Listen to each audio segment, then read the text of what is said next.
Hello guys, നിങ്ങൾ ഈ സ്ക്രീനിൽ കാണുന്ന ഈ വീഡിയോ എങ്ങനെ ചെയ്തെടുക്കുക എന്നുള്ളതാണ് ഇന്നത്തെ വീഡിയോ. നേരെ വീഡിയോയിലേക്ക് പോകാം. അപ്പോൾ ഗായ്സ്, അതെങ്ങനെ ചെയ്തെടുക്കാം എന്നുള്ളതിലേക്ക് പോകാം. അത് തന്നെ നമുക്ക് ആദ്യം ഒരു ഓവർലേ വേണം. ഇങ്ങനെ ടെക്സ്റ്റിങ് ഇങ്ങനെ പോയോണ്ടിരിക്കുന്ന ഒരു ഓവർലേ. ഇതിൻ്റെയൊക്കെ ഓവർലേ ഞാൻ എൻ്റെ ടെലഗ്രാം ചാനലിൽ അപ്ലോഡ് ചെയ്തിട്ടുണ്ട്. നിങ്ങൾക്ക് പറ്റുവാണെങ്കിൽ അതൊന്ന് കയറി നോക്കിയാൽ നിങ്ങൾക്ക് ഫ്രീ ആയിട്ട് ഡൗൺലോഡ് ചെയ്തെടുക്കാവുന്നതേ ഉള്ളൂ. എന്നിട്ട് ഇങ്ങനെയുള്ള ഒരു കണ്ണ് കാണിക്കും. ഇത് എൻ്റെ കണ്ണനാണ് കേട്ടോ, വേറെ വീഡിയോസൊന്നും ഡൗൺലോഡ് ചെയ്തിട്ടില്ല. അപ്പം കണ്ണിങ്ങനെ എടുക്കാൻ കുറച്ച് സ്ലോ മോഷൻ ആക്കിന്. പിന്നെ ഒരു ബ്ലാക്ക് ഔട്ട്. അത് തന്നെയാണ് ഈ കണ്ണ് ഹൈ ട്രാക്കിംഗ് ഓൺ ആക്കി വെച്ചാണ്. ഈ വീഡിയോ ഹൈ ട്രാക്കഡ് ആണ്. കണ്ണ് കുറച്ച് ഷെയ്ക്കിംഗ് ആണ്. അപ്പോൾ നമ്മൾ അതിനനുസരിച്ച് വീഡിയോയും കൊണ്ടെടുത്തിട്ടുണ്ട്. പിന്നെ കണ്ണ് പൂട്ടുമ്പോൾ നിങ്ങൾക്ക് കാണാം ചെറുതായിട്ട് അടഞ്ഞ വടവായി തോന്നുന്നുണ്ട്. ഓക്കെ, ആ എഫക്റ്റ് നമ്മൾ വീഡിയോ പെട്ടെന്ന് കാണുമ്പം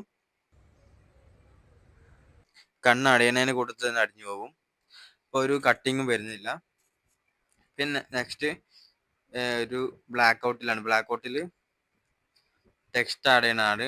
ടെക്സ്റ്റിന്റെ ആനിമേഷൻ വോബിൾ എന്നാണ്, അതായത് പ്രോ എന്നല്ല, നോർമൽ എഫക്റ്റ് ആണ്.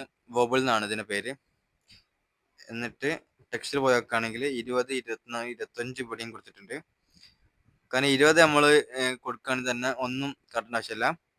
24 നമുക്ക് എക്സ്ട്രാ ഒരു ആനിമേഷൻ ചെയ്യാനുണ്ട്. അതായത് പോപ്പപ്പ് ഫെയ്ഡ്, മേലോട്ടുള്ള പോപ്പ് ഫെയ്ഡ് ആണ്. അപ്പോൾ അതേ സമയത്ത് തന്നെയാണ് 25 കയറി വരും വേണം.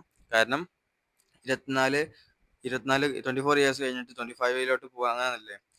ഇപ്പം ഫെയ്ഡ് ആയതുകൊണ്ട് തന്നെ ഫെയ്ഡ് ഇന്നായിട്ട് 25 കയറി വരും വേണം. അപ്പോൾ 25 ഒരു കളറും യെല്ലോ കളറും കൊടുത്തിട്ടുണ്ട്. കാരണം 25 പുതിയതാണല്ലോ. എന്നിട്ട് നിങ്ങൾക്ക് ഇഷ്ടമുള്ള കുറേ ഷോർട്സ് കൊണ്ടെടുക്കുക. എത്ര ഷോർട്സ് പറഞ്ഞാൽ 18 ഷോർട്സ് നിങ്ങൾക്ക് വേണം ഇവിടെ ഇത്രയും വീഡിയോ ആയിട്ട്. അതും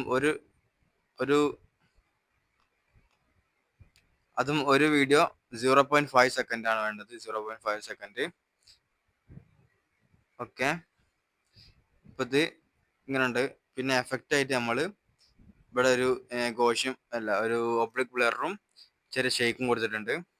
പിന്നെ വീഡിയോ ഷെയ്ക്ക്, പിന്നെ ക്രോമാറ്റിക് കൊടുത്തിട്ടുണ്ട്. കാരണം ഒരു RGB എഫക്റ്റ് ഇട്ടാൽ നിങ്ങൾക്ക് പ്രീക്വൽ പോയാലും ഫ്രീ ആയിട്ട് ഇപ്പം ഉപയോഗിക്കാതെ പ്രീക്വൽ ഉണ്ട്.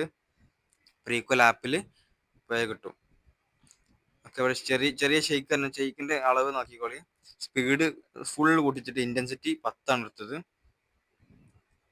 ഓക്കെ, ഇങ്ങനെ കുറച്ചൊരു തിരക്കിട്ട് നമുക്ക് ഒരു എഫക്റ്റും ചേർക്കാതെ പക്ഷെ എഫക്റ്റ് ചേർത്തു എന്നുള്ള രീതിയിൽ ചെയ്യും. അപ്പോൾ ഇതുപോലത്തെ ട്യൂട്ടോറിയൽ എഡിറ്റ്സ് ഒക്കെ നമ്മൾ ഈ ചാനൽ അപ്ലോഡ് ചെയ്യുന്നതാണ്. ഇതിന്റെ റിസൾട്ട്സ് ഒക്കെ നമ്മൾ എൻ്റെ NSP എന്ന ഇൻസ്റ്റാഗ്രാം അക്കൗണ്ടിൽ അപ്ലോഡ് ചെയ്യുന്നതാണ്. നിങ്ങൾ അതും കൂടെ ചെക്കൗട്ട് ചെയ്യാം. പിന്നെ ടെലഗ്രാം ചാനലിൽ പോയാൽ ഇതിന്റെ കവർ ലൈസ് അവിടെ അപ്ലോഡ് ചെയ്യുന്നതാണ്. അപ്പോൾ എല്ലാവർക്കും ബൈ.